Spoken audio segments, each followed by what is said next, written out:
Rapaziada, uma nova posição para o Clube do Remo na tabela, né? O Remo agora é o sexto colocado da competição. Ontem a equipe do Cuiabá venceu a equipe do Volta Redonda por 2-0 e assumiu a quinta colocação. A derrota do Remo em casa ela foi terrível. Isso porque a Chapecoense venceu, fez o seu dever de casa, né? O time quando quer subir de divisão, ele vence seus jogos em casa e a Chapecoense abriu 3 pontos para o Clube do Remo. A Uni é só 3 pontos, mas o Remo tem que vencer 2 jogos e a Chapecoense não tem que ganhar 2 jogos para o Remo poder ultrapassar a Chapecoense. Ao invés agora de um jogo, são 2 jogos. Isso porque o número de vitórias do Remo é um número pequeno. Para você ter uma ideia, o primeiro time fora da zona de rebaixamento é o Volta Redonda, com 21 pontos, 5 vitórias. O Clube do Remo tem 7 vitórias. O Remo tem 2 vitórias a mais que o primeiro time da zona de rebaixamento. O número de empates do Remo é excessivo, né? É um número de empates absurdo. O jogo agora em casa contra a Ferroviária foi um desastre total. Resultado de derrota aí em casa para um time que estava na zona de rebaixamento, né? Então, para o Remo agora só resta recuperar os pontos que perdeu fora de casa. Deixa eu te falar um dado aqui interessante. Eu acho que é até preocupante. Não é nem interessante, é preocupante mesmo. O aproveitamento do Antônio Oliveira é um dos 3 piores da Série B em casa. Para você ter uma ideia, o Remo só venceu um jogo no comando do Antônio Oliveira em casa. Vou te citar aqui os jogos, tá? Desde a estreia dele contra a Mucura. Perdeu para a Mucura, empatou com o Cuiabá, né? Depois de ter conseguido vencer fora, empatou com o Novo Horizontino, venceu o Avaí e agora perdeu para a Ferroviária. O Remo somou 5 pontos de 15 disputáveis dentro de casa. Não é uma pontuação fora, tá, rapaziada? Não é uma pontuação fora. É uma pontuação em casa. De 15 pontos que o Remo disputou com esse treinador, o Remo conquistou 5.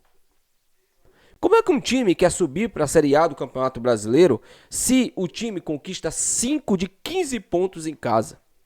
Aí vão ter aqueles amantes. Eu não vou nem imitar aqui os amantes de jogador, porque eu hoje arranquei um dente, né? Então, vocês podem perceber que eu tô um pouco mais contido. Mas os amantes de jogador vão vir aqui. Ah, você só reclama.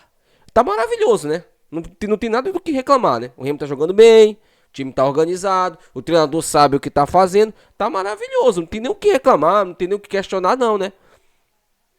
Não tem nada. O último jogo agora a gente massacrou a Ferroviária em casa. A gente não foi humilhado em casa, né? Por um time que tava na zona de rebaixamento. Esse mesmo time da Ferroviária perdeu pra Mucura.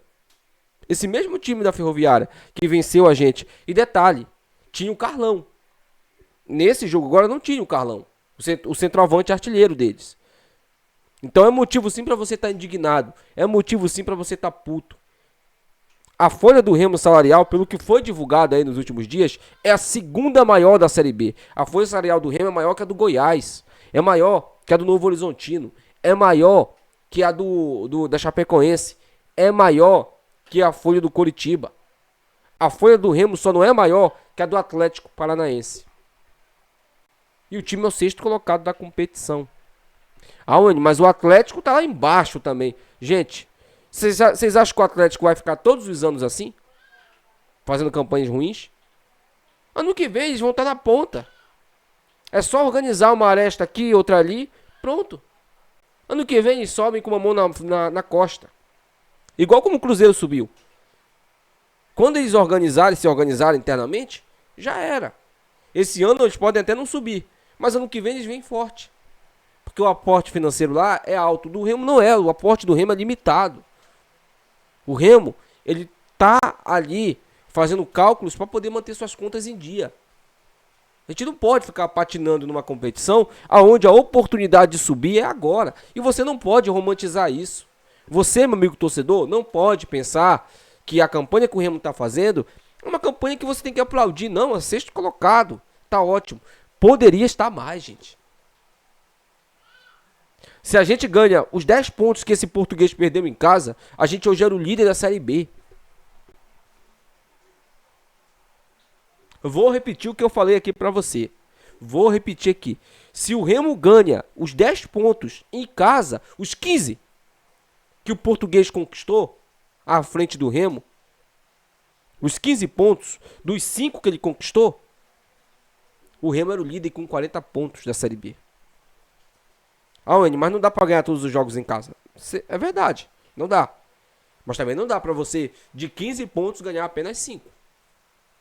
Não dá pra você normalizar isso. Desculpa, não dá.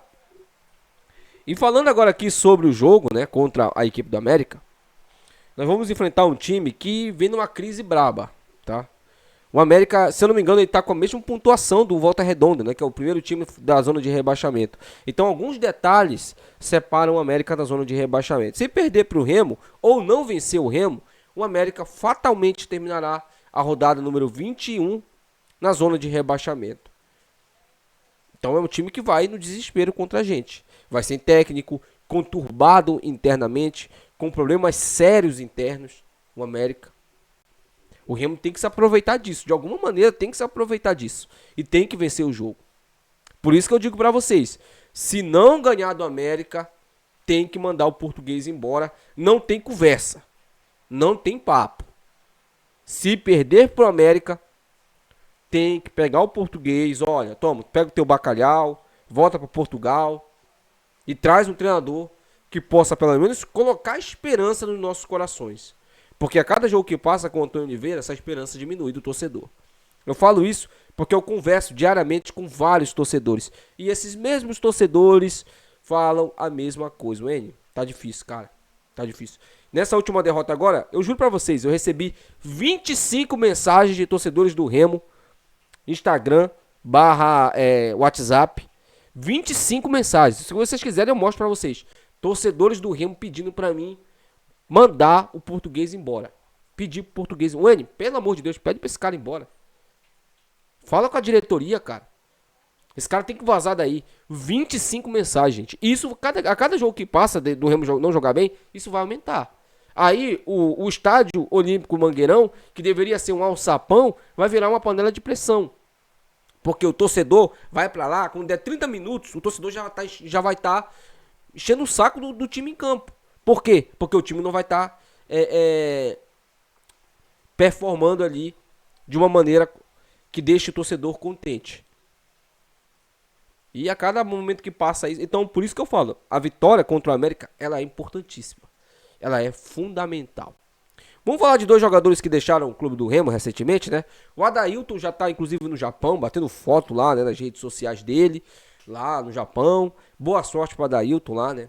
Foi importante pra gente no Campeonato Paraense, fez gols importantes, né? O título do Parazão tem muito também a colaboração do próprio Adailton. Ele também perdeu aquele pênalti ridículo lá na final contra a Mucura, que ele poderia ser mais herói ainda, né? Se ele faz aquele gol de pênalti ali, era 1-1, acabou, Remo campeão, sem o drama dos pênaltis.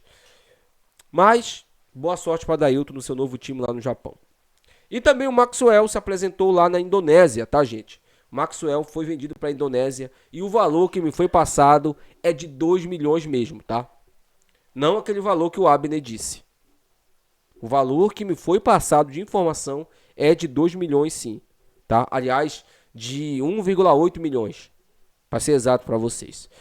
Mas por que o Abner falou aquilo? Então o Abner é um mentiroso, gente? Com certeza alguém ligou pro Abner Luiz, pô, cara aí, os caras aí estão falando aí o valor exato da negociação. Fala lá que não é isso, que é só uma compensação.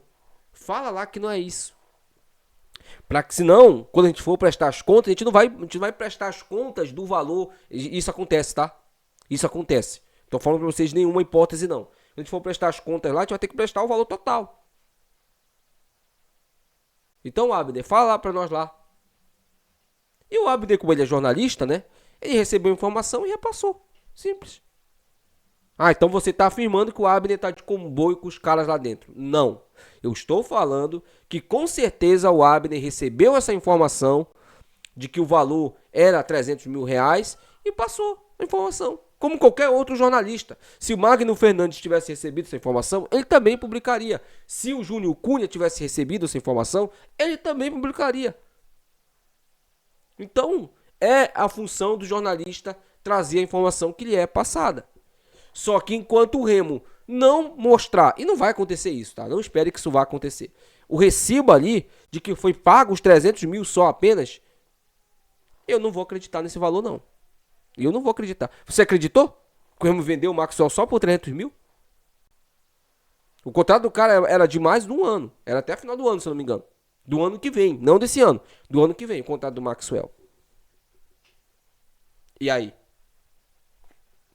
Deixa aí nos comentários, mas só enfatizar aqui pra vocês que a saída desses dois jogadores rendeu ao clube do Remo cerca de 160 mil na folha salarial. Dos dois, tá? Cerca de 160 mil livre na folha salarial. Dá pra trazer um camisa 9, não dá não? Não dá pra trazer um centroavante? Vamos ver o que a diretoria vai fazer. Deixa aí nos comentários, quero saber sua opinião. Até o próximo vídeo. Tchau.